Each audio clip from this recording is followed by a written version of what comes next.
You shouldn't have saved me." Those were the first words he said. Not thank you, not a cry for help, just a warning whispered through rain and blood and fear. Have you ever looked into a stranger's eyes and known, instantly, terribly, that your life would never be the same? Lena Park had 30 seconds ago, maybe less. Rain hammered the pavement around them, each drop hitting concrete like a tiny percussion instrument playing a rhythm only the desperate could hear. She'd been walking home from her shift at Chicago Memorial, scrubs soaked through, exhausted down to her bones, ready for nothing more than chamomile tea and the kind of silence that comes after a 12-hour day in the ICU. Then she'd seen him, collapsed next to a phone booth on the corner of 5th and Madison. No pulse. Lips turning the shade of blue she'd seen too many times before. Her hands moved before her mind caught up. She dropped her bag, dropped to her knees. The rain soaked through her pants immediately, cold and unforgiving. 30 compressions, 2 breaths, repeat. Her nursing training took over, muscle memory overriding the voice in her head that said she should call for help first, should protect herself, should do anything but touch a stranger in the dark. She was 27 years old, an ICU nurse who'd chosen this life because she believed in second chances. Too stubborn to let death win on a Tuesday night in October. The man's chest heaved suddenly, his eyes snapped open, dark as midnight, unfocused, filled with something that looked like terror. Rainwater streamed down his face, mixing with something darker near his hairline. Blood, maybe, or sweat. For a heartbeat, neither of them moved. Lena's hands were still pressed against his sternum. She could feel his ribs beneath her palms, could feel the stuttering restart of his heart. "What's your name?" she asked, her voice barely carrying over the rain. "Can you tell me your name?" "Doesn't matter." His voice was rough, like gravel scraped across glass. He grabbed her wrist, weak grip, trembling fingers, and his eyes focused on her face with sudden terrible clarity. "You need to run, right now." "Sir, you almost died. You need to stay still." "I was supposed to die." He scanned the empty street with the jerky movements of prey, sensing predators. Fear rolled off him in waves. "And now they'll come for you, too." Thunder rolled overhead, the kind that rattles windows and sets off car alarms. The phone booth's neon sign flickered once, twice, then died completely. The street plunged into deeper shadow.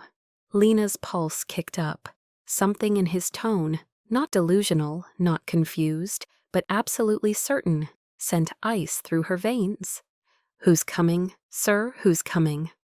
But the man just stared at her, at this stranger who'd brought him back from whatever dark edge he'd been standing on.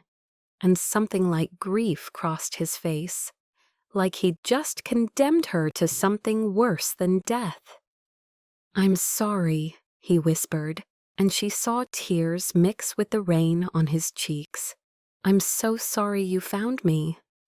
In the distance, sirens began to wail. Lena sat in her apartment 3 hours later, wrapped in her old college towel, staring at nothing. She'd called 911 from the phone booth, stayed until the ambulance arrived, red and blue lights painting the rain-slicked street in urgent colors. Given her statement to the paramedics, found him unconscious, no pulse, performed CPR, he regained consciousness. They'd asked if she knew him. She'd said no. They'd asked if he'd said anything. She'd hesitated, then said he seemed confused. She hadn't mentioned the warning. "You need to run. They'll come for you too." Then she'd walked home through streets that suddenly felt too dark, too empty, too full of shadows that might be watching. Her apartment was in a converted brownstone on the north side, the kind of neighborhood where people walked dogs at midnight and jogged at dawn. Safe, normal, the kind of place where bad things didn't happen. But Lena's hands wouldn't stop shaking. Her apartment was small, one bedroom with a window that overlooked the fire escape, a kitchen barely wide enough to turn around in, a living room that served as dining room, office, and entertainment center all at once. The radiator clanked its familiar rhythm, the sound that had lulled her to sleep 1,000 nights. Through the thin walls, she could hear her neighbor Mrs. Chen's television, murmuring in Mandarin. Normal, safe, home. She poured tea with trembling hands. Earl Grey, the kind her mother used to make. The steam curled upward, soft and fragile in the dim light of her single lamp. Outside her window, the rain had stopped. The city stretched out below, lights flickering in windows, cars moving on distant streets, millions of lives unfolding in their own private dramas. Her phone sat on the counter, silent. Her younger sister Lena had called earlier, chattering about weekend plans and a new guy she was dating. And did Lena want to come to brunch on Sunday? Lena had lied, said she was fine, said everything was normal, said of course she'd come to brunch. Nothing felt normal. She changed into dry clothes, soft yoga pants, an oversized sweatshirt from nursing school, thick socks because her feet were still cold. But the warmth didn't reach her bones. She kept seeing his eyes, dark and desperate and afraid, kept hearing his voice. "I'm sorry you found me." Her phone buzzed. A text from the hospital. "Shift tomorrow, 6 a.m. Don't be late. We're short-staffed." Tomorrow, she told herself. Tomorrow everything goes back to normal. Tomorrow this will just be a strange story she tells at work. The time she saved a man's life and he thanked her with a cryptic warning. She almost believed it. At 11:47 p.m., someone knocked on her door. Not the friendly rap of a neighbor, not the quick rhythm of a delivery person. Slow, deliberate. 3 measured knocks that seemed to echo in the small space. Lena's mug stopped halfway to her lips. Her heart kicked hard against her ribs. She set the tea down carefully, quietly, and crept to the door on silent feet. She looked through the peephole. 2 men stood in the hallway. Dark suits, expensive ones, the kind that cost more than her monthly rent. Clean-cut, expressionless. The taller one held up a badge, but his face showed no emotion at all. No concern, no urgency, nothing. Lena's mouth went dry. She opened the door a crack, chain still latched. "Yes? Can I help you?" "Evening, ma'am." The taller man smiled, but it was the kind of smile that never reached the eyes. Professional, practiced, wrong. "We're with private security, following up on an incident earlier tonight near 5th and Madison. You assisted a man near the bus stop?" "I called 911. Lena's voice came out steadier than she felt. "The paramedics came. They handled everything." Right. He exchanged a glance with his partner, quick, meaningful. "We just need to ask a few questions about what he said to you. What exactly did he tell you? Mind if we come in for just a minute?" Lena looked at the badge again, really looked this time. The font was wrong, too modern, too sleek. The seal didn't match any Chicago Police Department badge she'd ever seen in the emergency room. And the weight of it, the way he held it, wrong. "I'm not comfortable answering questions without seeing proper identification," she said, keeping her voice level. "And I'd like to have a lawyer present." The smile vanished from the tall man's face. something cold flickered behind his eyes. "Ma'am, this is just routine." "Then you won't mind coming back with proper identification and a warrant," Lena said. She closed the door. Not a slam, that would show fear. Just a firm, decisive close. She locked it, slid the chain, backed away on legs that suddenly felt unsteady. For a long moment, silence, the kind that presses against your eardrums. Then footsteps, slow, deliberate, not walking away, walking down the hall, toward the stairs, but not descending, just waiting. Lena grabbed her phone with shaking hands. Her fingers hovered over 911. That's when the lights in her apartment flickered once, twice, and went out completely. The building's lights were still on. She could see the glow under her door. Just her apartment, just her lights. And then she saw it. A shadow moved past her kitchen window, slow and deliberate. She lived on the 3rd floor. There was nothing outside that window except the fire escape and a 3-story drop to the alley below. Her breath caught in her throat. Her mind raced. Fire escape. Someone was on the fire escape. The shadow solidified into a shape. A person, tall, moving carefully, like they knew exactly where they were going. Lena backed toward her bedroom, pulse thundering so loud she could hear it in her ears. She should scream, should call 911, should do something other than stand frozen in her own kitchen. The window slid open. The scrape of metal on metal was loud in the silence. And then he was climbing through, the man from the bus stop. He looked worse than before, so much worse. Pale as death, swaying on his feet. His white shirt was stained dark across the ribs, blood, fresh and spreading. His hair was plastered to his forehead with sweat, but his eyes were clear, alert, and filled with the same desperate urgency she'd seen in the rain. 8 minutes, he said without preamble. No greeting, no explanation, just a statement of fact. Maybe less, you need to pack a bag, only what you absolutely can't replace. Who are you? Lena's voice came out barely above a whisper. He steadied himself against her counter, breathing hard. Elias Moretti, and those men at your door, they're not security. They work for my uncle, and they won't leave until you're dead. The name hit her like a physical blow. Moretti. She'd heard it before, whispered in hospital break rooms when gang members came through the ER.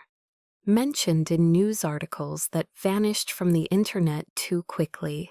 Chicago Mafia, one of the oldest families with roots going back to the 20s. I saved your life, she said, and her voice was rising despite herself. That's all I did. I gave you CPR and called 911. I'm a nurse. That's my job. You ruined their plan. Elias moved to her door, checked the peephole with practiced caution. His movements were slow, pained, but precise. My uncle poisoned me 4 nights ago, at a family dinner, slow-acting compound, something from overseas, made to look like a heart attack, natural causes. Your CPR brought me back before it could finish the job. Now you're a witness to the fact that I'm alive. A witness to what? Lena demanded. I don't know anything. You know I was dying and shouldn't have survived. His eyes met hers. Dark brown, she could see now, with flecks of amber. Eyes that had seen too much and showed it in every haunted line around them. Which means you're a problem, and the Moretti family solves problems permanently. The words hung in the air between them. Cold, final, true. Lena's mind spun. This couldn't be real. She was a nurse. She paid her taxes. She volunteered at the free clinic on Saturdays. She lived quietly, carefully, safely. This didn't happen to people like her. "I'm calling the police." She reached for her phone. "They're already calling for backup." Elias's voice was flat, emotionless, the way people sound when they're stating facts they wish weren't true. "Your real police won't arrive in time. Even if they did, my uncle has connections. He'll know you talked to them. You'll be dead within 24 hours. He paused. "Pack a bag, now, or die here. Your choice." Something in his tone, not threatening, not manipulative, just exhausted and certain, made her move. Her hands shook as she grabbed her backpack from the closet. She shoved in clothes without looking at them, grabbed her wallet from the counter, her phone charger, the photo of her and Lena from last Christmas, her passport. Why her passport? She didn't know, but she took it. "Why did your uncle poison you?" she asked, zipping the bag with trembling fingers. Elias glanced back at her. For a second, something cracked in that cold exterior. Pain, grief, regret. "Because I found proof of what he's been doing, and I was going to stop him." "What kind of proof?" "The kind that puts him in prison for the rest of his life." He turned back to the peephole. "The kind people kill for." Before Lena could respond, she heard it. Footsteps in the stairwell, multiple sets, coming up, fast now. Not bothering to be quiet anymore, Elias grabbed her arm, gentle but firm. "Roof, right now." They slipped into the hallway. The building was too quiet, like it was holding its breath, like every other resident had suddenly vanished, and they were the only two people left in the world. Halfway up the stairs, Elias froze. He pulled her back against the wall, his hand covering her mouth, gently but firmly. His palm was warm, his grip careful, not trying to hurt, just trying to silence. Below them, a door opened. A voice crackled over a radio, male and cold. "Third floor clear, moving to 4. Subject should be in apartment 3B. Another voice, distorted by static. "Copy, remember, both of them. Clean, no witnesses." Both of them. They knew she was with him. How? How could they possibly know? Elias's heartbeat was rapid against her shoulder blade. She could feel the fever heat of him, the tremor in his muscles. He was injured, maybe dying, but his grip stayed steady. They waited, seconds stretched like hours. The footsteps moved past, continuing up to the 4th floor. A door rattled. Someone kicked it in.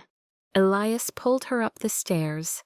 They climbed quickly, quietly, toward the roof access. His breathing was labored. She could hear the wheeze in his lungs, see the way he favored his left side. The roof access door was rusted shut. He kicked it once.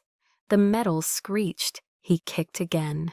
It burst open with a crash that seemed impossibly loud in the night. Cold October air rushed in, carrying the smell of rain and exhaust and the 1,000 scents of the city at night. The roof stretched before them, tar paper and ventilation shafts and old chimneys from when the building burned coal. The city sprawled below in all directions, lights and noise and life, so many people, so many witnesses, and not one of them knew what was happening 3 stories above the street. "Fire escape," Elias said, pointing to the far corner. "Go, now." Lena ran. Her sneakers slapped against wet tar paper. The fire escape was old, wrought iron, painted black, rickety. She swung her leg over the low wall and started climbing down. Her hands slipped on wet metal. Her backpack swung heavy on her shoulders. Below, the alley was dark and empty. A dumpster, some cardboard boxes, the kind of place you hurried past, not the kind you climb down into. She dropped the last few feet. Her knees buckled. Pain shot up her legs, but she rolled, came up on her feet like they'd taught her in that self-defense class she'd taken in college. Elias followed. He barely caught himself, stumbling against the wall. His face was gray. The bloodstain on his shirt had spread. Above them, a door slammed. Shouts echoed, angry, urgent. "Which way?" Lena asked. "Run," Elias said. Just that. Run. And they did. If you're already hooked, hit subscribe. Because Lena's night is about to get so much worse. They ran through alleys Lena had never seen before. The hidden arteries of the city, the spaces between spaces. Past dumpsters overflowing with restaurant waste. Over chain-link fences that rattled and sang. Through parking lots where sodium lights cast everything in sickly orange. Elias led the way, moving with the certainty of someone who knew these streets. Who'd run them before, maybe. Who understood the geography of fear. Lena's lungs burned, her legs screamed, but she didn't stop. Behind them, she could hear engines, footsteps, shouts in the distance. They turned corner after corner until Lena lost all sense of direction. The buildings grew older, taller, more industrial. Warehouses with broken windows, rail yards gone silent. The kind of neighborhood where the streetlights were broken and stayed that way. Finally, Elias stopped at a chain-link fence with a gap cut in it. Old cut, edges rusted. He pulled it open and gestured her through. On the other side was a warehouse, massive, ancient. Windows like empty eye sockets staring down at them. A sign hung crooked over the door, Midwest Steel and Iron, established 1947. The door was ajar. Elias pushed it open. Hinges screamed. Inside, the darkness was absolute. Lena stepped in, and the smell hit her. Dust, rust, old machine oil, and something else. Something organic and wrong. She pulled out her phone, turned on the flashlight. The beam cut through the dark, illuminating vast emptiness. This place had been a factory once. Now it was a tomb. Conveyor belts stood frozen mid-motion. Machinery rusted in place. The ceiling stretched up into darkness, supported by steel beams that groaned in the wind. "Here," Elias said, leading her to a corner where concrete pillars formed a small alcove, out of sight from the main entrance. "Sit, catch your breath." Lena collapsed against the pillar. Her whole body shook. Adrenaline, fear, exhaustion, all of it crashing over her at once. She'd just run for her life, actually run for her actual life through the streets of Chicago from men who wanted to kill her. This was insane. Elias slid down the wall beside her, and she heard his sharp intake of breath. Pain. His hand pressed against his side, and even in the dim light, she could see fresh blood seeping between his fingers. "You're still bleeding," she said, and her training kicked in again. "Let me see." "It's fine. Let me see." Her voice was sharp now, nurse voice, the one that made patients comply even when they didn't want to. He moved his hand. She pulled up his shirt carefully. The wound was on his left side, just below the ribs. Not deep, but long. And it wasn't from a fall. The edges were too clean, too deliberate. "Someone stabbed you," she said. "Yeah." His voice was tight with pain. "When I figured out what my uncle was planning 3 nights ago, his men tried to finish me before the poison could. I got away, but—" He gestured at the wound. Lena pulled off her jacket, pressed it against the wound. Her hands moved automatically. Assess, apply pressure, elevate if possible. But the poison worried her more than the knife wound. She could see it in his skin, his breathing, something systemic, something killing him slowly. "Start from the beginning," she said quietly. "All of it, I need to understand." Elias closed his eyes. For a moment, he was silent. Then he spoke, and his voice was barely above a whisper. "My father was Antonio Moretti. You probably heard of him. They called him the Gentleman Don because he had rules, lines he wouldn't cross." A bitter laugh. "Trafficking humans? Never. Drugs in schools? Never. Hurting civilians? Never. He ran the family like a business, not a good business, but one with boundaries." Lena pressed harder on the wound, feeling the blood slow under her hand. "He died 5 years ago, heart attack, or that's what they said." Elias's voice hardened. "His brother, my Uncle Mateo, took over, and everything changed. Every rule my father had, gone.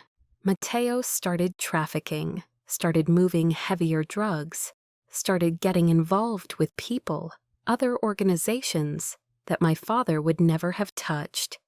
And you tried to stop him. I tried to leave first." Elias opened his eyes, staring at the darkness above them. "Tried to walk away, go to college, be normal. But Uncle Mateo made it very clear, you don't leave the Moretti name, not alive, so I stayed. And I watched him destroy everything my father built, watched him turn us into monsters." "So you gathered evidence," Lena said, "for 3 years." His voice dropped even lower. "Every meeting I wore a wire, every transaction I documented, every crime I recorded. Built a case that could take down not just him, but everyone working with him. And when I had enough, when I finally had enough, I told him I was going to the FBI." Lena's hands stilled. "You told him?" "I wanted to give him a chance, one chance to stop, to turn himself in, to face justice with some dignity." Elias's laugh was hollow. "Stupid, right? He's family. I don't know what I thought. That blood would mean something." "What did he do?" "He invited me to dinner."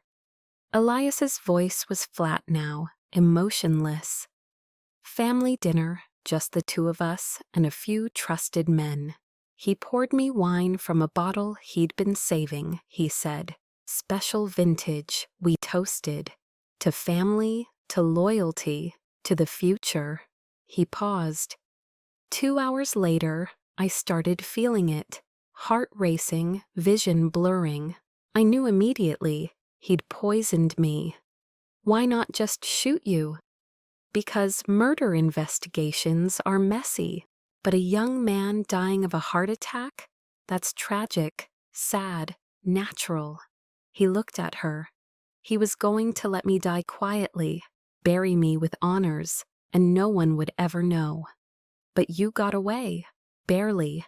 I made it to my car, drove as far as I could before the poison really kicked in. I was trying to get to the safe deposit box where I keep the evidence. Thought if I could just—" He stopped. "But I didn't make it. Collapsed near that phone booth, and then you found me." Silence settled between them. Lena's mind raced, trying to process everything. This man, this stranger, had risked everything to stop something evil. And now he was dying because of it. "Where's the evidence now?" she asked. "Safe deposit box, downtown, First National Bank." His eyes met hers. "But I can't get to it. Not with them watching every move. They'll be monitoring the bank, waiting." "Then we need help, real help. FBI, police. Half the cops in this city are on his payroll." Elias's voice was bitter. "And the FBI? I tried to reach out to them 6 months ago. Know what happened? My contact got transferred. Suddenly, no warning, and 2 days later, Someone tried to run me off the road. So you're saying we're on our own? Yeah. He looked at her, really looked at her for the first time. And I'm sorry. You should have just kept walking tonight. Should have let me die. It would have been easier, safer. Lena thought about that, about walking past, about being the kind of person who could see someone dying and just keep going. I couldn't, she said simply. I'm a nurse. I save people. That's not something I can turn off. Even when it puts you in danger? Even then. Something shifted in Elias's expression. Not quite respect, not quite understanding, but close. You're either incredibly brave, he said quietly, or you have no idea what you've gotten yourself into. Probably both. Lena managed a weak smile. But I'm here now, and I'm not leaving you to die in a warehouse. Elias stared at her for a long moment. Then slowly, he nodded. Okay, he said, then we figure this out, together. They stayed in the warehouse as the hours crept toward dawn. Lena found a storage room in the back. Shelves lined with old supplies, a rusted first aid kit hanging on the wall. She grabbed it, blew off the dust, checked inside. Expired bandages, ancient antiseptic, but better than nothing. She worked by the light of her phone, cleaning Elias's wound as best she could with what she had. The knife wound was the easy part. It was closing already, not too deep, but the poison terrified her.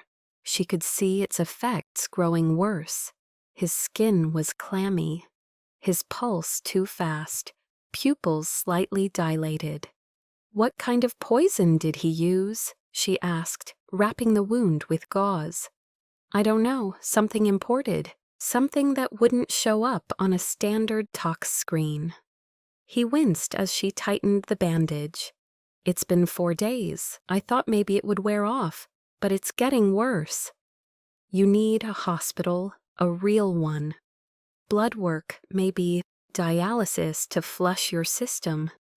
The moment I show up at any ER, I'm a sitting duck. Elias's voice was firm, despite the pain. They'll be watching, they'll know. Then what? We just wait for it to kill you? We get the evidence first, then I don't care what happens to me. Lena sat back on her heels, looking at him, really looking. He was 32, she'd guess. Tall, maybe 6'1" or 6'2". Dark hair, dark eyes, the kind of face that would be handsome if it wasn't drawn so tight with pain and exhaustion. And something else in those eyes, something that looked like he'd already accepted his death and was just trying to make it mean something. Why, she asked quietly, why not just disappear? Take the evidence to the FBI anonymously. Start over, somewhere new. Elias was quiet for a long moment.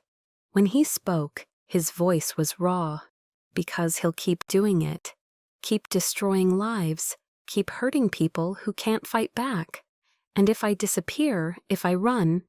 He stopped. I can't live with that. I've already lived with it too long. You feel responsible. I am responsible. His voice hardened. For 3 years, I watched, documented, but I didn't stop it, didn't even try until I had enough evidence to take him down completely. And in those 3 years, how many people suffered? How many lives did he ruin while I was building my case? You were trying to do it right, to make sure he'd actually face justice. I was being a coward. Elias's hands clenched into fists. I was afraid to act, afraid of what it would cost, and people paid the price for my fear. Lena understood then. This wasn't just about stopping his uncle. It was about redemption, about making amends for the sin of silence. You're not a coward, she said firmly. Cowards don't gather evidence against the Mafia for 3 years. Cowards don't confront their family. And cowards definitely don't warn the random nurse who saved them that she's in danger. He looked up at her, surprised. You could have said nothing, Lena continued. Could have let me go home, none the wiser. It would have been safer for you. But you came to my apartment to warn me. That's not what cowards do. For the first time, something like hope flickered in Elias's eyes. You don't know me. You don't know what I've done. I know you're trying to stop something evil. I know you're willing to die for it. And I know you're trying to protect me, even though it makes your life harder. She paused. That tells me everything I need to know. Silence stretched between them. Outside, the wind picked up, making the old building groan and shift. We need a plan, Lena said finally. A real one. How do we get to that safe deposit box without getting killed? Elias considered. It'll be dangerous. They'll have people watching. But if we're smart, if we're careful, maybe we can pull it off. Tell me, he laid it out. The bank opened at 9. There'd be surveillance, but also civilians, witnesses. His uncle wouldn't risk a public shooting if he could avoid it. They'd wait until Elias was alone, isolated, so the key was never being alone. You go in first, Elias said. Just a normal person doing normal banking. You scout. See if anyone's watching. If it looks clear, you signal me. I go in fast, get the box, get out. 5 minutes, tops. And if they're there, then we don't go in. We find another way. Lena thought about it. It was risky, dangerous, possibly suicidal. But what choice did they have? Okay, she said. We try it. But first, you need to rest. You're barely standing. I can't. You can, and you will. She used her nurse voice again. 2 hours, that's all, then we move. Elias looked like he wanted to argue, but exhaustion was written in every line of his face. Finally, he nodded. 2 hours, he agreed. He leaned back against the wall and closed his eyes. Within minutes, his breathing evened out. Not true sleep, he was too wound up for that. But something close. A brief respite from pain and fear. Lena sat beside him, keeping watch. Her phone showed 3:47 a.m. In a few hours, the city would wake up. People would go to work, drink their coffee, live their normal lives. And she would walk into a bank, knowing men with guns might be waiting. She thought about her sister, about her apartment, about the life she'd built so carefully, so quietly. All of it felt impossibly far away now, like it belonged to someone else, some other Lena who didn't know that evil was real and walking around in expensive suits. But she couldn't go back, not now, not when she knew what she knew. So she sat in the dark, listening to Elias breathe and waited for dawn. They never made it to the bank. At 4:23 a.m., Lena heard it. A sound that didn't belong. Metal scraping metal. Footsteps, careful, deliberate. Multiple people moving through the warehouse. Her hand shot out, gripping Elias's arm. He woke instantly, the kind of wake that comes from years of sleeping with one eye open. Alert. Ready. How many? He breathed, so quiet she barely heard. Lena strained to listen. 2 sets of footsteps, maybe 3. Coming from the main entrance, moving methodically, searching. Elias reached into his jacket, pulled out a gun. Small, compact, lethal. He checked it with the efficiency of long practice. 3 bullets she saw, only 3. He gestured toward the back of the warehouse. An exit sign glowed faintly in the distance. Emergency door, maybe 50 feet away. But getting there meant crossing open space. being exposed. They waited. The footsteps grew closer. A voice called out, male and cold. "We know you're here, Moretti. Make this easy. Come out. We'll make it quick for the girl." Lena's blood ran cold. They knew she was here, knew she was with him. "The boss wants to talk," another voice said, younger, almost bored. "He's willing to make a deal. Let the girl go. She don't have to die." Elias's jaw clenched. He leaned close to Lena's ear. "When I move, you run, straight for that exit. Don't look back, don't stop." "What about you?" "Run." Before she could argue, he stood, stepped out from behind the pillar. "I'm here," he called out. His voice echoed in the vast space. "Let's talk." Two men emerged from the shadows, both armed, both wearing the same expensive suits she'd seen at her apartment door. The taller one smiled when he saw Elias. "There he is, the prodigal nephew." The man's voice was smooth, amused.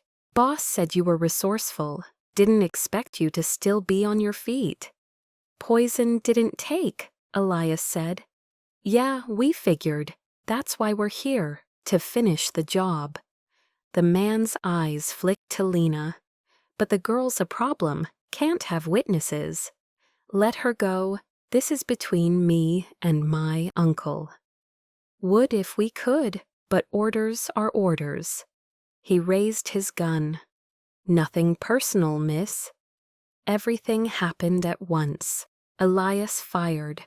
The shot cracked like lightning in the enclosed space. The tall man went down, clutching his shoulder. The second man returned fire. Bullets tore through the air, sparking off metal beams. "Go!" Elias shouted at Lena. She ran. Her feet pounded against concrete. Behind her, more shots, shouting.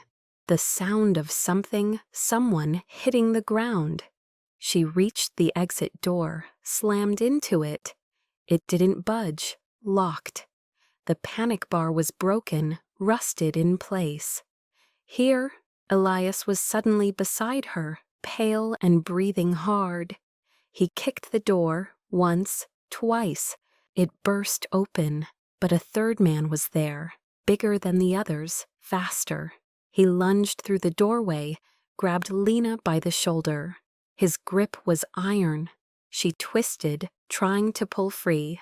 Her hand found her pocket, the emergency kit, the adrenaline auto-injector she always carried for severe allergic reactions. She didn't think, just moved, pulled out the injector, jabbed it into his neck, pressed the trigger. The man's eyes went wide. His grip loosened. He staggered back, clutching at his neck. Elias grabbed her hand. "Now! Move!" They burst out into the alley. Dawn was just starting to break, gray light seeping over the horizon. The air was cold and sharp. Behind them, more shouts, more footsteps. They ran down the alley, around a corner, through a gap between buildings. Lena's lungs screamed. Her shoulder throbbed where the man had grabbed her. But she didn't stop. They emerged onto a street. Early morning traffic was starting. A few cars, a bus rumbling past. Normal people going to normal jobs. Elias pulled her into the doorway of a closed store. They pressed against the wall, breathing hard. "You okay?" he asked. Lena looked at her hands. They were shaking. She'd just stabbed someone. Actually used an adrenaline injector as a weapon. The reality of it hit her like a wave. "I hurt someone," she whispered. "You survived." Elias's voice was gentle. He took her hands, wrapping them in his. His touch was steady despite everything. "That's what matters. You did what you had to do." I don't," she couldn't finish the sentence. "I know." He squeezed her hands carefully. "You're a nurse. You save people, but right now you need to save yourself. And that's okay. That's allowed." Tears stung Lena's eyes. This wasn't who she was. She didn't fight, didn't run, didn't use medical equipment as weapons. But she had, and she was still alive because of it. "Hey," Elias said softly, "look at me." She met his eyes. In the growing light, she could see the pain in them, but also something else: understanding, respect. "You have more survival instinct than you realize," he said. "And I'm grateful for that, because it means you're still here." Lena took a shaky breath, nodded. They couldn't stay here, couldn't rest, had to keep moving. "Where do we go?" she asked. Elias thought for a moment. "I know a place, old gas station about 2 miles from here. Been abandoned for years. No one goes there. We can regroup, figure out our next move." "Can you make it 2 miles?" He managed a weak smile. "Guess we'll find out." They started walking, not running now. That would draw attention. Just 2 people on an early morning walk. Nothing to see, nothing suspicious. But Lena's heart didn't stop racing, and she couldn't shake the feeling that they were being watched, that somewhere in the city, Matteo Moretti was planning his next move, and this time he wouldn't fail. The gas station was exactly as Elias described: abandoned, forgotten, slowly being reclaimed by weeds and time. Boarded windows, rusted pumps, a sign that said Bill's service, open 24 hours, which was a lie by about 10 years. They slipped inside through a side door that hung off its hinges. The interior was gutted, empty shelves, a counter covered in dust, old cigarette ads peeling off the walls. But it was shelter, and they were alone. Lena found a mostly clean space behind the counter. She made Elias sit down, checked his wound again. The bandage was soaked through with blood. She replaced it with supplies from the old first aid kit, but the poison worried her more. His skin was taking on a grayish tint. His breathing was shallow. Time was running out. "Talk to me," she said as she worked. "Stay awake. Tell me about your father." Elias looked surprised. "Why?" "Because I want to know, and because you need to stay conscious." He was quiet for a moment. Then he spoke, and his voice was softer than she'd heard it before. "Antonio Moretti. Everyone called him Tony. He was—" Elias paused, searching for words. "He was a criminal, no question about that.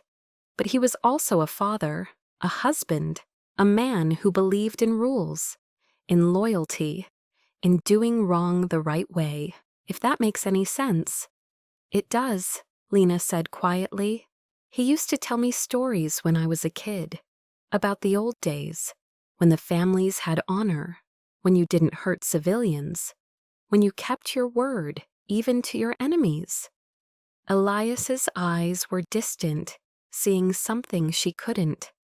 He said the world was going to change, that men like him, old school guys with old school rules, were dinosaurs. But he still lived by those rules right up until the day he died.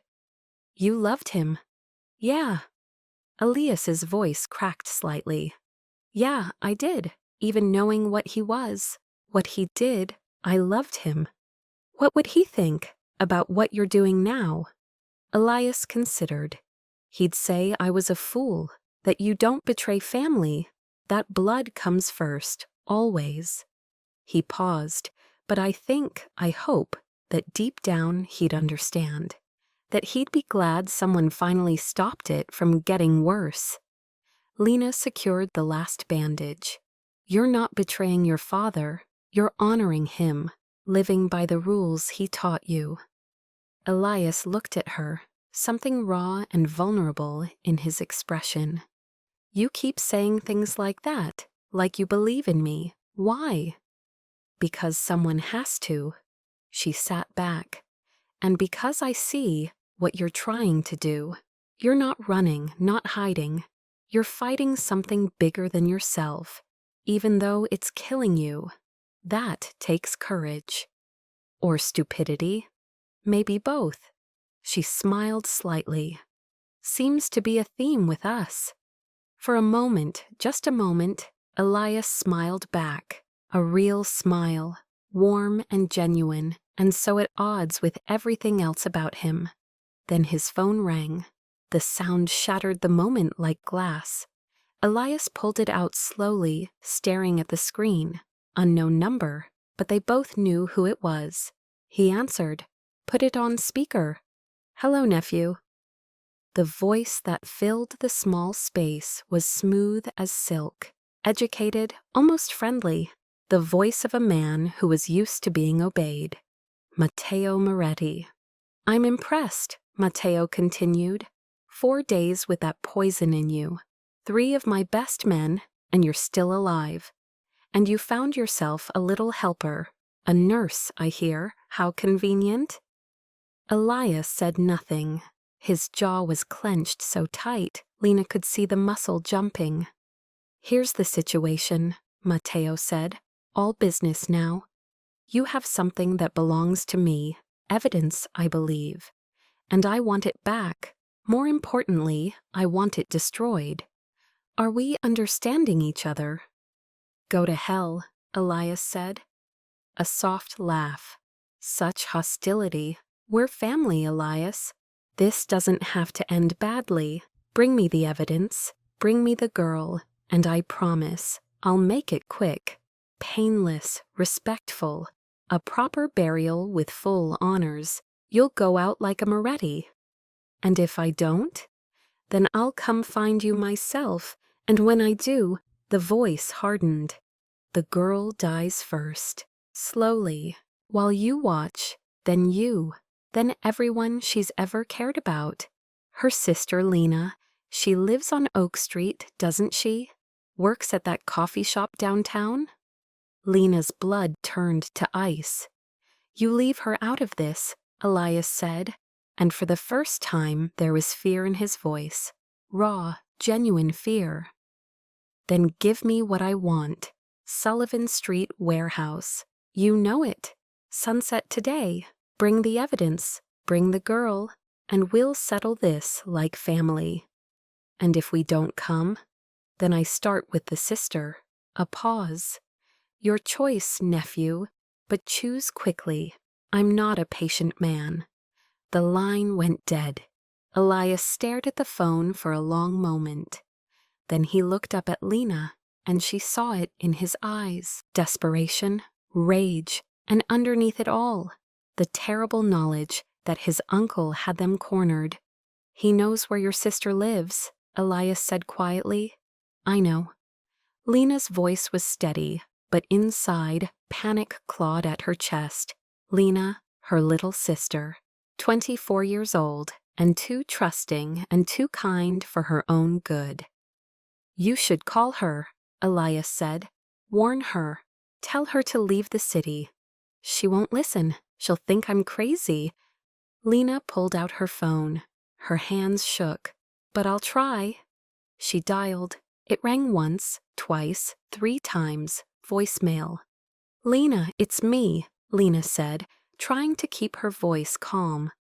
Listen, I need you to do something for me. Don't ask questions, just do it. Get out of your apartment, right now. Go to Mom's place upstate. Don't tell anyone where you're going, just go. Please, I'll explain everything later. But you need to leave, now. She hung up, stared at the phone, prayed her sister would listen. We have one choice now, Elias said. His voice was flat, final. We face him, or we keep running and watch everyone we care about die. Lena looked at him. What do you want to do? Elias stood slowly, painfully. His eyes were hard now, determined. I'm done running, he said. Time to end this. We're not going to his location, Elias said, as they drove through pre-dawn streets in a car he'd hot-wired. We're going to mine, the family estate. where my father died, where this ends." He glanced at Lena. "You'll stay in the car. If I don't come out in 30 minutes, you drive straight to the FBI field office. Give them this." He handed her a USB drive. "Everything's on there: ledgers, video, audio recordings. Proof of every crime my uncle's committed for 5 years. Enough to put him away for life." Lena stared at the small drive. "You've had this the whole time?" "Yeah, I was waiting for the right moment to use it." He pulled over 2 blocks from the estate. "Guess this is it." "You could give it to me now. Let me take it while you disappear."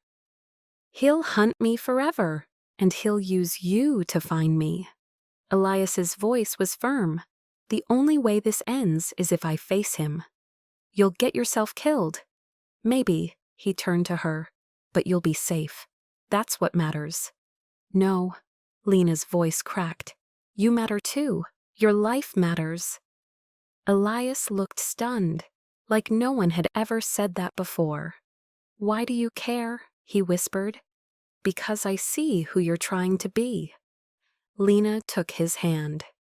"Not who your family made you, who you chose to become." His eyes glistened. "You're too good for all this. And you're better than you think." He squeezed her hand, then pulled out a second phone, a burner. "I called the FBI 2 hours ago," he said quietly. "Told them everything. They've been watching the estate for months, waiting for proof. I'm going in with a wire. When my uncle confesses, they'll move in." Lena's eyes widened. "You planned this?" "Yeah." Elias almost smiled. "Time to finish it." He leaned forward, pressing his forehead to hers. "If this goes wrong—" "It won't." Her voice was steady. "Because you're not alone." He got out and walked toward the iron gates. Lena watched, counting each second, her heart in her throat. The USB drive clutched in her hand. 15 minutes, 20, 23. Then gunshots, 2 sharp cracks. Lena reached for the door, ready to run, but the estate doors burst open. Elias stumbled out, limping, bloodied, but alive. And behind him, FBI agents swarmed the building. And between them, in handcuffs, was Matteo Moretti, his face twisted with rage. But he was caught, finished. Lena's breath left her in a rush. She leaned against the car, legs shaking. Elias crossed the street. When he reached her, he stopped. "You did it," she whispered. "We did." He smiled, weak but genuine. "You were right. I wasn't alone." She stepped forward and pulled him into her arms. He held her back, tight and desperate, like she was the only solid thing in the world. An FBI agent approached. "Mr. Moretti, we need your statement. Witness protection arrangements." "I know." Elias pulled back, looking at Lena. "What about you?" Lena hesitated. Her life was waiting. Her apartment, her job, her sister, normal, safe. But when she looked at Elias, she saw someone who'd risked everything for truth. Someone who'd protected her when he didn't have to. Someone worth staying for. "I'll testify," she said quietly.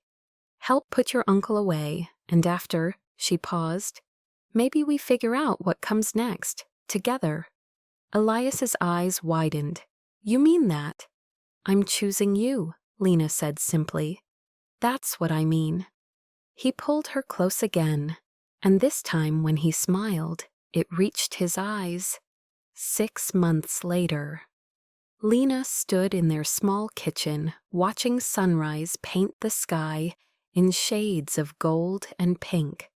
Steam rose from 2 coffee mugs. The radiator hummed. Warm, safe, home. The trial was over. Matteo Moretti was in prison for life.